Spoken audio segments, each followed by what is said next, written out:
Percy was working in the coal mines. He was feeling bored and lonely, with only the silly freight cars for company. "Cheer up, Percy," said his driver. "Sir Topham Hatt has told me that we must be here again tomorrow. We've just got to make the best of a bad situation." "I'll try, sir," sighed Percy. Next morning, the freight car started teasing Percy. "Percy, Percy, green and small, he's no use to us at all. Around the yards he'll puff and blow, but on the hills he's oh so slow. Be quiet." Then he took the freight cars to the coal hopper to be loaded up. Percy still felt glum as he puffed up to the top of the hill.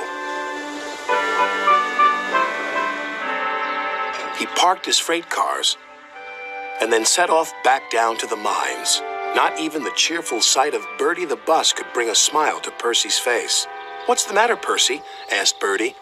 "Nothing exciting ever happens. That's the matter," sighed Percy. "It's just coal, coal, coal, and cars, cars, cars. I'm bored, bored, bored." "Excitement is surprising," observed Bertie. "You never know when it'll happen. Otherwise, it wouldn't be exciting. Toodle peep." "It would be surprising if something surprising happened," muttered Percy. Later, he stopped by the water tower for a drink. "Hello, Percy. How are things?" asked Toby. "Boring." "Well, why not have a few fast spins on the turntable? You'll like that," said Toby.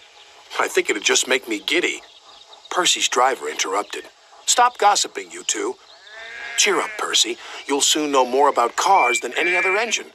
"That'll be exciting," called Toby. The freight cars were still grumbling, and there was more of them than ever. "You're much too small to pull all of us. We want another engine or we'll be struggling up the hill all night."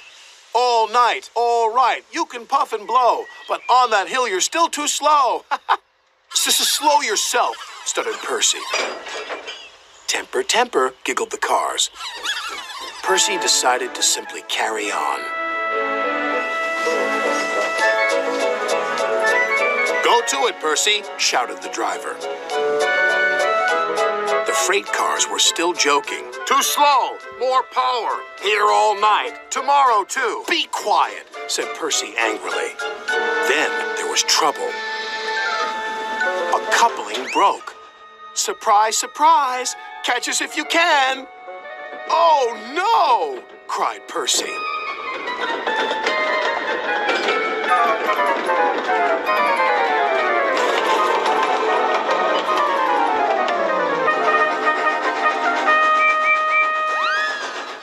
Percy's driver told the signalman, and the yard foreman told Sir Topham Hatt what was happening. "They're heading for the big hill. It'll slow them down, but they may roll back again, right into the village."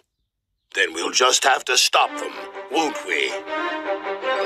The chase was on.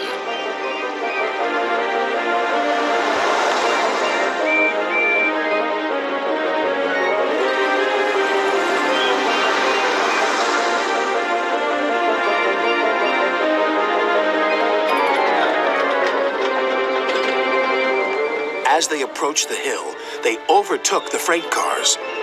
Sir Topham Hatt and Bertie screeched to a halt and waited for them near the top.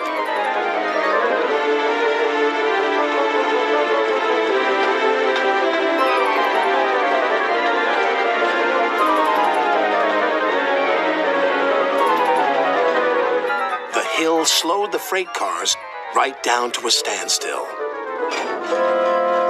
Then the men quickly put wooden blocks behind their wheels so they couldn't roll backwards. The freight cars were now secure.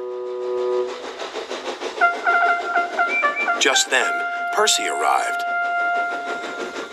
"Well, what did you think of that?" joked Bertie. "A good chase is always exciting." "It was certainly a surprise," decided Percy. "And you were right, Bertie. A really useful engine should never be surprised by surprise."